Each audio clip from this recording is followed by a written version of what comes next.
नमस्कार, बहुत स्वागत है आप सभी का हमारे इस खास बुलेटिन में। मैं हूं आपके साथ मरियम अली। चलिए तमाम जरूरी खबरों पे एक नजर डाल लेते हैं। उत्तर भारत में लगातार कई दिनों से काफी उमस भरा मौसम नजर आ रहा है, क्योंकि बारिश होती है लेकिन उसके बाद फिर से गर्मी बढ़ जाती है। ऐसे में अब आईएमडी ने आज के लिए बारिश का अलर्ट दे दिया है। जी हाँ, आपको बता दें कि बारिश के साथ साथ आंधी भी आ सकती है और उसकी जो रफ्तार होगी वो करीब 60 किलोमीटर प्रति घंटे की रहेगी। आईएमडी के मुताबिक बीते दिन का अधिकतम तापमान 37.1 डिग्री दर्ज किया गया। ये सामान्य से 3.1 डिग्री कम था। वहीं अगर न्यूनतम तापमान की बात करें तो वो 26.4 डिग्री दर्ज किया गया। ये सामान्य से 0.3 डिग्री कम है। हवा में नमी का स्तर 49 से 78% तक रहा। वहीं अगर आज की बात करें तो आज थोड़े बादल छाए रह सकते हैं, हल्की बारिश हो सकती है और साथ ही तेज आंधी का भी अनुमान लगाया गया है। आपको बता दें कि दिल्ली में 25 और 26 मई को मौसम साफ रहने वाला है। गर्मी तेज हो जाएगी। वहीं अगर अधिकतम तापमान की बात करें तो वो 37 से 41 डिग्री तक पहुंच सकता है और न्यूनतम तापमान 26 से 29 डिग्री पर बना रहेगा। उधर 27 मई को एक बार फिर आंधी और बारिश देखने को मिल सकती है। 27 से 28 मई को हल्की बारिश के साथ आंधी आ जाएगी। हवाओं की जो स्पीड है वो 40 से 50 किलोमीटर प्रति घंटे तक की रहेगी। इस दौरान अधिकतम तापमान 37 से 39 डिग्री तक रहेगा। वहीं न्यूनतम तापमान 28 से 30 डिग्री पर बना रहेगा। वहीं हम आपको लगातार बता रहे हैं कि कोरोना वायरस काफी तेजी से भारत में भी फैल रहा है। अब आपको बता दें कि दिल्ली सरकार है, उसने इसी को लेकर एक एडवाइजरी जारी कर दी है कि जो सभी अस्पताल हैं दिल्ली के, उनमें बेड, दवाइयां, वैक्सीन ये सब उपलब्ध रहनी चाहिए, किसी की भी कमी नहीं होनी चाहिए।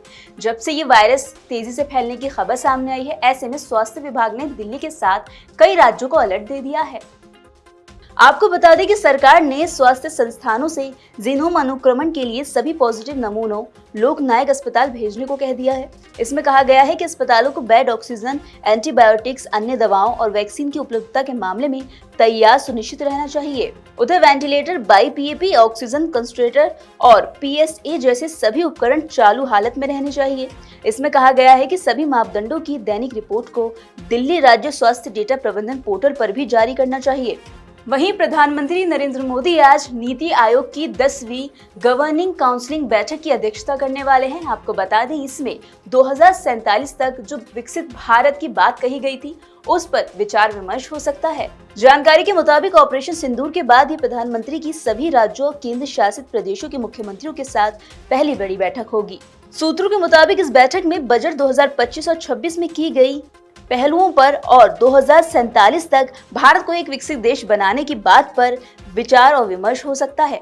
कांग्रेस नेता राहुल गांधी आज जम्मू कश्मीर के पुंछ जाने वाले हैं। आपको बता दें कि वो वहां जाके पाकिस्तानी गोलीबारी में जो लोग मारे गए थे उनके परिवारों से मुलाकात करने वाले हैं। इससे पहले राहुल गांधी 25 अप्रैल को श्रीनगर पहुंचे थे, जहां उन्होंने सीएम उमर अब्दुल्ला, एलजी और घायलों से मुलाकात की थी।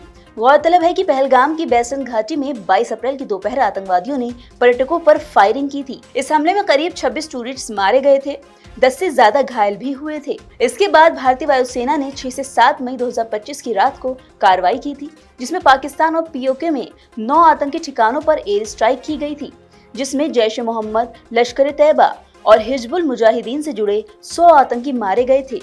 इस हमले के बाद पाकिस्तान ने क्रॉस बॉर्डर शेलिंग की थी, जिसके बाद पाकिस्तान की ओर से गोलीबारी की गई, मिसाइल और ड्रोन से हमले किए गए। पाकिस्तान की ओर से की गई गोलीबारी में जिन लोगों की मौत हुई थी उनके परिवार से आज राहुल गांधी मिलने जाएंगे। पाकिस्तान की ओर से जब भारत पर फायरिंग की गई थी, ऐसे में आम नागरिकों की जान गई थी। इसी को लेकर बीते दिन भारत ने संयुक्त राष्ट्र में ये बात उठाई। भारत ने कहा कि पाकिस्तान ऐसा देश है जो आतंकियों और नागरिकों में कोई फर्क नहीं करता, उसको दया नहीं आती और उसको आम नागरिकों के अधिकार के लिए बोलने का कोई हक नहीं है। आपको बता दें कि संयुक्त राष्ट्र में भारत के स्थायी प्रतिनिधि राजदूत पार्थानेनी हरीश ने बीते दिन संयुक्त राष्ट्र सुरक्षा परिषद की खुली चर्चा में कहा, भारत ने दशकों से पाकिस्तान प्रायोजित आतंकी हमलों का सामना किया है। इसमें मुंबई शहर पर हुए 26/11 के हमले से लेकर पहलगाम में निर्दोष पर्यटकों की बर्बर सामूहिक हत्या तक शामिल है। हरीश ने आगे कहा, पाकिस्तानी आतंकवाद के शिकार हुए मुख्य रूप से आम नागरिक हैं, क्योंकि इसका उद्देश्य हमारी समृद्धि, प्रगति और मनोबल पर हमला करना है। ऐसे देश के नागरिकों की सुरक्षा पर चर्चा में हिस्सा लेना भी अंतर्राष्ट्रीय समुदाय का अपमान है। पाकिस्तान ने बार बार नागरिकों की आड़ में आतंकवाद को बढ़ावा दिया। हाल ही में हमने देखा कि वरिष्ठ सरकारी, पुलिस और सैन्य अधिकारी ऑपरेशन सिंधु में मारे गए आतंकियों के जनाजे में पहुंचे थे। वहीं भारत ने सुरक्षा परिषद को बताया कि इस महीने की शुरुआत में पाकिस्तानी सेना ने जानबूझकर भारतीय सीमावर्ती गांवों पर गोलीबारी की, जिसमें 20 से ज्यादा नागरिक मारे गए और 80 से ज्यादा घायल भी हुए। ये थी वो सभी अहम जानकारी जो हमने आपको दी। हम आपको इसका अपडेट भी लगातार देते रहेंगे। बस उसके लिए आपको जुड़े रहना होगा नवोदय टाइम्स पंजाब केसरी के साथ।